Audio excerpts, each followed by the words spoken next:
Adelante. Listo, gracias.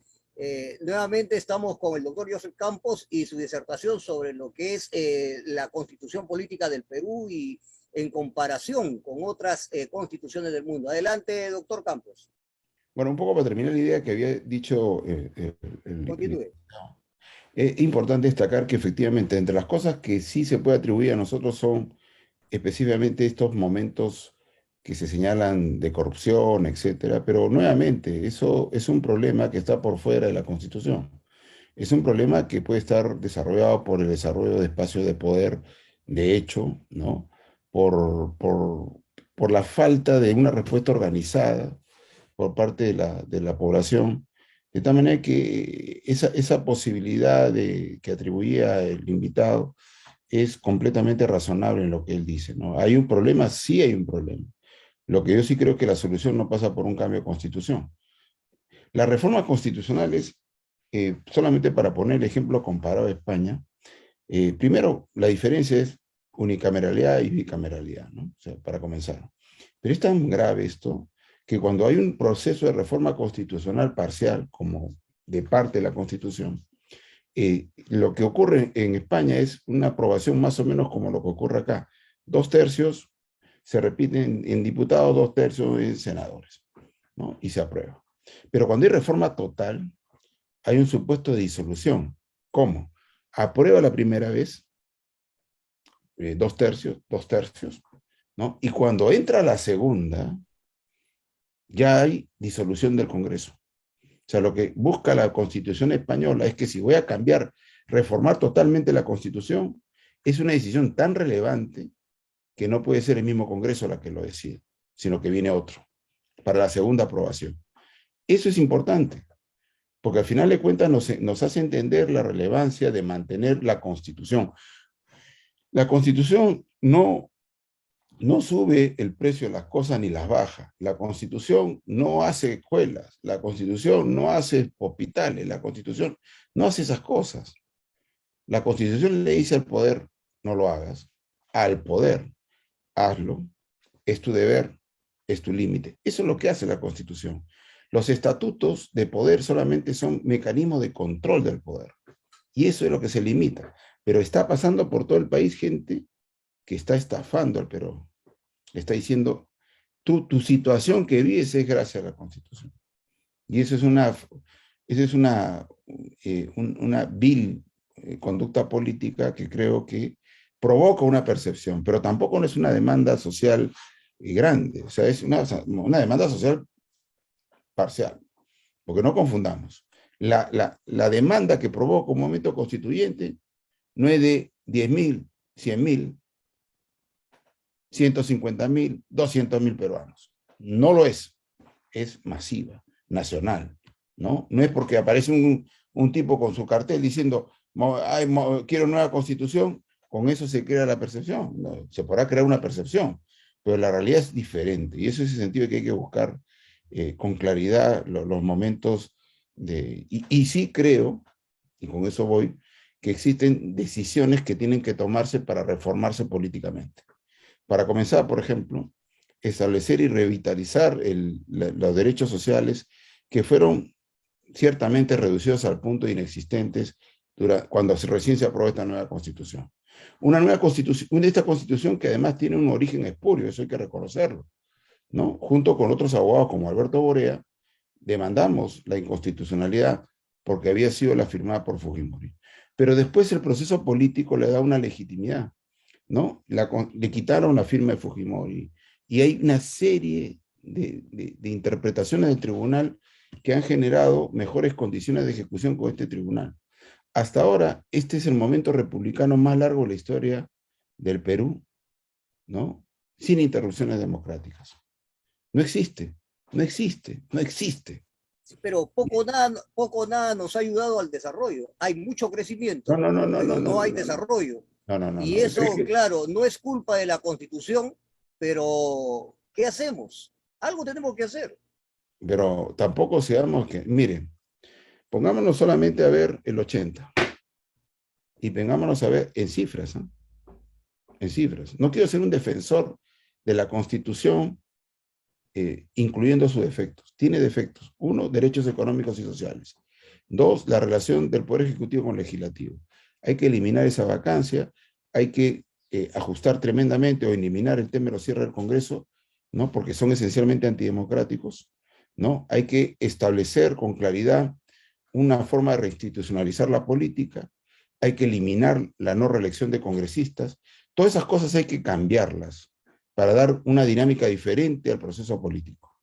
Pero, ojo, objetivamente hablando, más allá de estas necesidades inmediatas, ¿no? Evidentemente había una transformación positiva del Perú. Que no exista que haya llegado a todos, eso es innegable. Pero que si usted me dice que este Perú es el mismo de los 80, o yo estoy ciego, o usted no lo ha visto, cualquiera de los dos, ¿no? Pero ese es un problema. La realidad objetiva es que sí había una transformación que evidentemente tendrá que traducirse en otras cosas. Yo de acuerdo en que, no quiero ni corregir, quiero decir, estaremos de acuerdo en que este país, teniendo todos los elementos y el progreso objetivo a nivel de tecnología, de institucionalidad democrática, etcétera, mejore y proyecte eso al desarrollo mayor de la sociedad, en eso completamente de acuerdo. Pero que este país ha cambiado, tiene un desarrollo, una modernidad distinta. He conocido gente que ha venido en los 80 y gente que recién ha vuelto a venir al Perú ahora y es completamente diferente. Entonces hay que entender precisamente un poco, de ver toda la foto, ¿no? Sí necesitamos cambios, sí necesitamos desarrollo, sí necesitamos proyectar este desarrollo masivamente, pero nuevamente, eso no es la Constitución, esos son gobiernos, y los gobiernos elige usted, yo, todos los que estamos aquí. Pero Jorge decía de que los partidos políticos no responden, no reflejan la representación de los pueblos, y vuelvo a utilizar la palabra pueblo, porque quiero abarcar todo el Perú, los pueblos originarios, las comunidades campesinas, todos esos que deberían tener representación en el Congreso, y no lo tienen. Sin embargo, Jorge lo ha explicado muy bien, los 6 presidentes que están con procesos judiciales, otros en cárcel, otros fugados, otros suicidados, eso no refleja de que lo jurídico, lo legal está funcionando, porque no puede ser posible que 6 presidentes, ¿no?, sigan con la misma modalidad de gobierno y de robo, y no se sabe cómo irá a terminar, y sin embargo no hay nada que reformar en la Constitución. Yo me atrevería un poco a hablar sobre la reforma del Poder Judicial. Eso no lo están tocando. Porque para que haya supervisión, para que haya miedo por lo menos, no a robar, tiene que haber una buena administración de justicia. Y me parece que esos artículos, que creo que es el 139, 157, no sé exactamente cuál es, hay que por lo menos darle otra connotación. Por otro lado, esta es representativa y no tiene nada de participativa. Se habla en la ley de algunas participaciones del presupuesto participativo, del desarrollo concertado, pero en la práctica no funciona, porque dice que la Constitución no obliga a la participación de la sociedad civil, que tampoco existe la sociedad civil, porque este modelo neoliberal no responde a la Constitución. Esta Constitución habla de una economía social de mercado, y los constitucionalistas son neófitos en este tema. No hay ninguno que desarrolle el eje principal de desarrollo de un país, es el régimen económico. Todos hablan de cuestiones colaterales, teóricas, pero ¿dónde está el régimen económico? ¿Quién defiende a los peruanos de este modelo neoliberal que colisiona frontalmente con el modelo económico que manda la Constitución, que es de una economía social de mercado? Me gustaría que nos hable sobre el régimen económico constitucional, que a voces de Michel Foucault, que es uno de los más leídos filósofos en el mundo, dice, todas las constituciones y las políticas actuales del siglo XXI de los países tienen que girar en el eje de la economía. Completamente de acuerdo. Completamente de acuerdo. Pero ¿sabe qué? Justo esa referencia a Foucault, o si usted lo lee a Foucault, justo, ¿por qué? Porque el desarrollo del modelo económico es tan potente y además tiene reglas propias que en realidad el proceso político debe considerarlo, ¿no?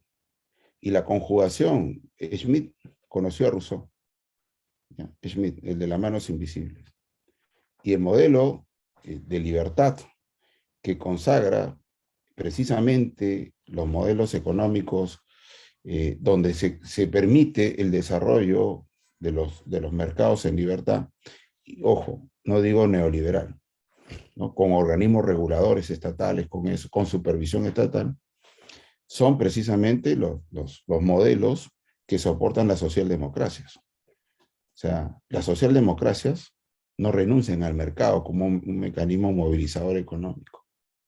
Lo que hace es establecer mecanismos que donde el Estado participa de manera reguladora, de manera supervisora, y ciertamente promueve una participación. Eso ocurre, piénseme cualquier ejemplo, deme cualquier nombre de socialdemocracia importante, y usted me va a decir si hay un modelo interventor estatal.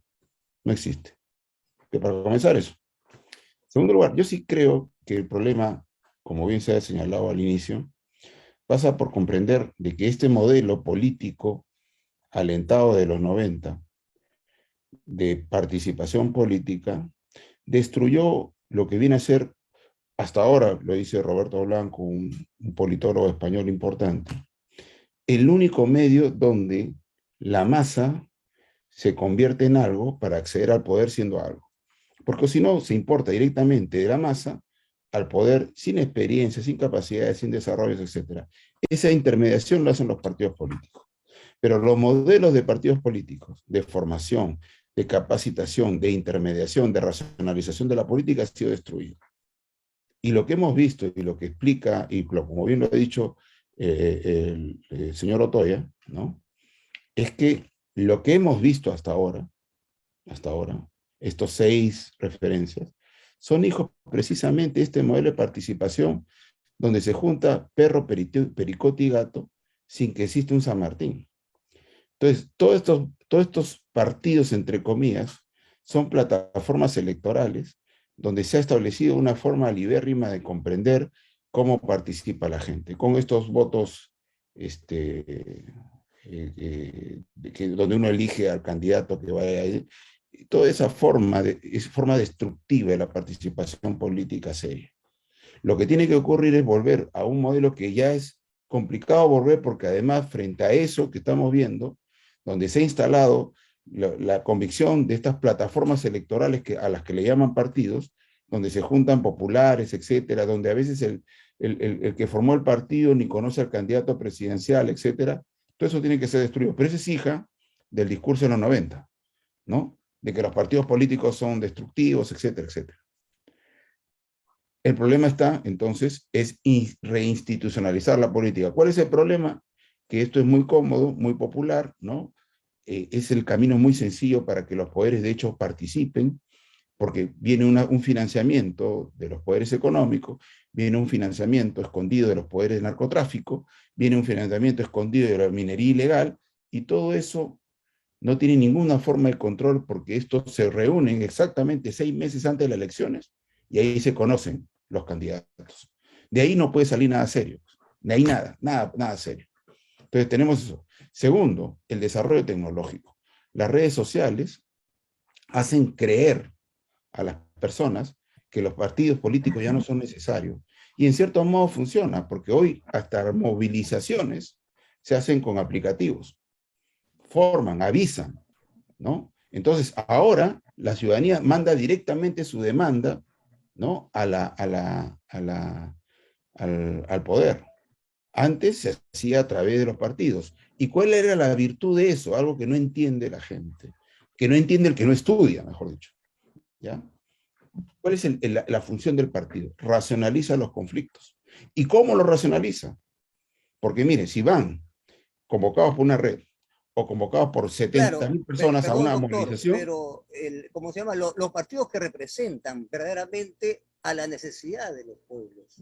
Pero si los pueblos no están representados, si son un grupo, si usted se da cuenta, el APRA, el más representativo, el más político, ya desapareció, porque no representaba realmente a la mayoría de los peruanos. Entonces, yo no he sido aprista, estos no, partidos que perdón, están mire, yo, quedando, estos partidos que están quedando, Acción Popular, tal vez vayan también quedando atrás, el PPC también van quedando atrás porque no tiene representación. Entonces, ¿cómo le damos representación verdaderamente a la mayoría del Perú?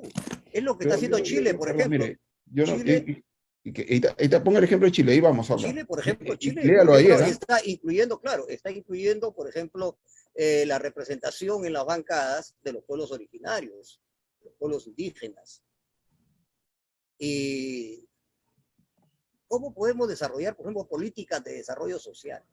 Usted mencionó, por ejemplo, los países socialdemócratas. Los países socialdemócratas, antes de ser lo que son ahora, lo primero que hicieron fue romper los monopolios. Lo primero que hicieron fue meter preso a más de 20 banqueros que se dedicaban no solamente a hacer usurería, sino a hacer mercantilismo. Es lo que pasa acá en el Perú.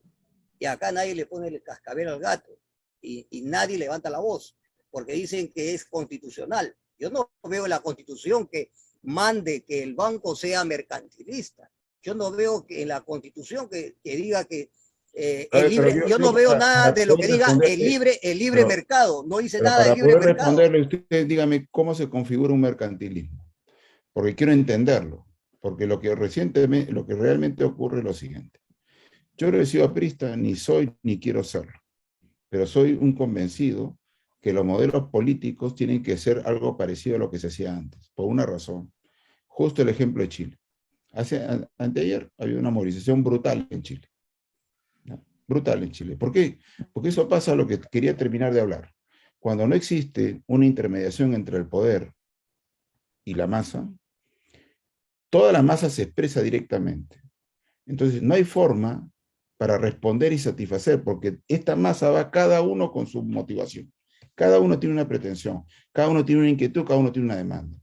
Listo. Como cada uno tiene una demanda, uno puede dar respuesta, pero son miles y millones de diferentes respuestas.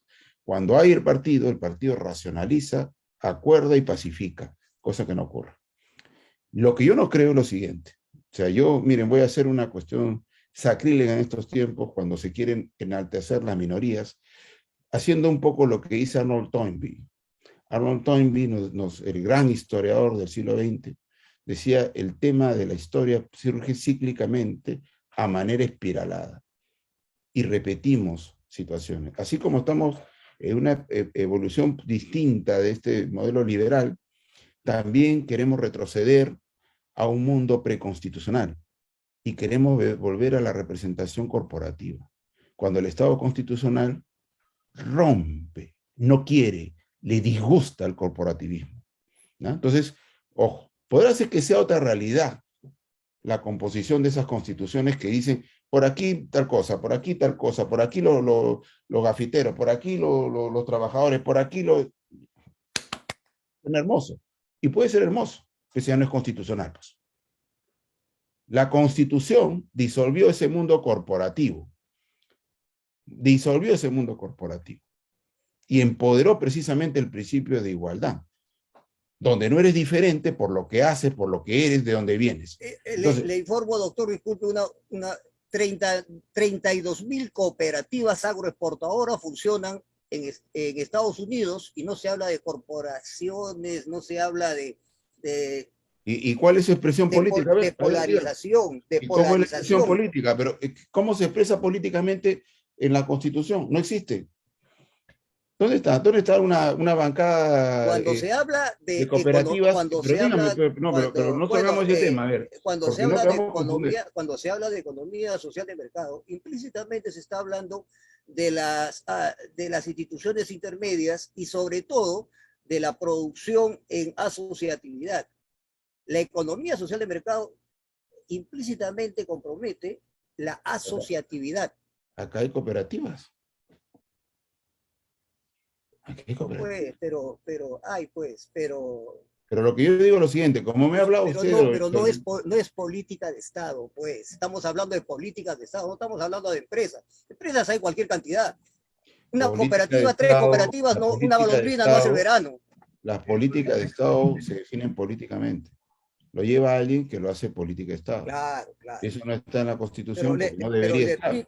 Está en la economía social de mercado. Por eso es que todos los países de América Latina limítrofes, que Colombia, Ecuador, Bolivia, Chile, Argentina, todos tienen como política de Estado la asociatividad y lo reflejan en el Departamento de Economía Social adscrita directamente en el mismo nivel al Ministerio de Economía y Finanzas. En el Perú no. ¿Cómo que no? ¿Cuál era el organismo competente de supervisión? No existe el Departamento de Economía Social en el Perú. No existe. Y no pasa ningún proyecto social en el Perú. No, yo sí, ¿sabe qué? Mire, ¿Dónde está ubicado el Departamento de Economía Social en el organigrama del Estado? Digo lo siguiente, para eso, por ejemplo, podríamos discutir con usted, y sí hablamos sentencia por sentencia del Tribunal Constitucional, y lo discutimos. No estamos hablando de sentencia, estamos hablando de la estructura orgánica del Perú y de las políticas, Usted comenzó con algo importante, ¿cómo es la Constitución americana? Tantos artículos y todo enmiendas. No pasan de 50. Claro, con 50 artículos se hace 38 millones de situaciones jurídicas. Se ha hecho una estructura de Estado, pues, acorde con la Constitución, ¿no? O sea, no hay problema. Acá la Constitución dice una cosa y la estructura orgánica del Estado es otra. El problema está en que si no está en la Constitución, usted tiene que establecer eso como política de Estado. ¿Quién tiene que hacerlo? Los gobiernos, los que estén ahí. Y establecer como política de Estado, como un acuerdo que no necesariamente tiene que estar reflejado en la Constitución. El problema está en que cuando usted escoge a una persona que recién se acuerda de ser candidato presidencial, 6 o 7 meses antes de ser la competencia electoral, ese tipo no tiene políticas. No tiene políticas. Cuando hay gente que entiende que sale de jugar, de ganar el mundial, y de repente puede ser un buen candidato presidencial porque es popular, eso ya no existe posibilidad de predictibilidad. Por eso es que siempre, o casi siempre, en este país tiene problemas porque no hay proyectos a largo plazo. En eso puedo estar de acuerdo. Pero eso no es tema de la Constitución. Pero eso no es economía social de mercado solamente. Pues, ¿no? La economía social de mercado es mucho más profunda. Hablamos de las sociedades intermedias. Acá no existe eso. Hablamos del principio de subsidiariedad. Acá nadie entiende esas cosas. Ni siquiera los constitucionalistas. La subsidiariedad está reconocida en la Constitución. Otra vez, pero vamos a lo fenoménico, dijo usted. Vamos a lo práctico. Por supuesto. Claro. ¿Dónde se refleja en lo práctico? Está en la Constitución, está en los libros, está en los tomos de mi biblioteca. ¿Cuál es el problema? ¿Dónde está el problema? ¿En la Constitución o en otro lado? Porque si usted me dice que hay un problema con el tema de esos espacios que desarrollan lo que usted llama, que además está reconocido en temas constitucionales que supletoriamente le han dado diseño normativo. A ver, está bien. De repente falta ponerle algunos artículos más, como por ejemplo el artículo 117 de la 79, de la Constitución del 79, que decía el Estado tiene que impulsar a las cooperativas. Y me parece bien. Claro. Podríamos hacer eso. Podríamos poner ese artículo, ¿no le parece a usted? Artículo me parece para que sea más explícito el tema este. Eso sí. Jorge, ¿tienes algo que preguntar, por favor? Adelante. Sí, mira, yo pienso, creo fehacientemente que estamos en un tiempo, en una época donde hoy todo el mundo quiere tratar de solucionar, de darle un cambio, una rienda diferente a estos gobiernos, al Ejecutivo, el Legislativo. Yo pienso que aquí prima ya no solamente la cuestión de partidos políticos, sino la integridad del razonamiento, el sentido común, el respeto por nuestros compatriotas, de los gobernantes actuales.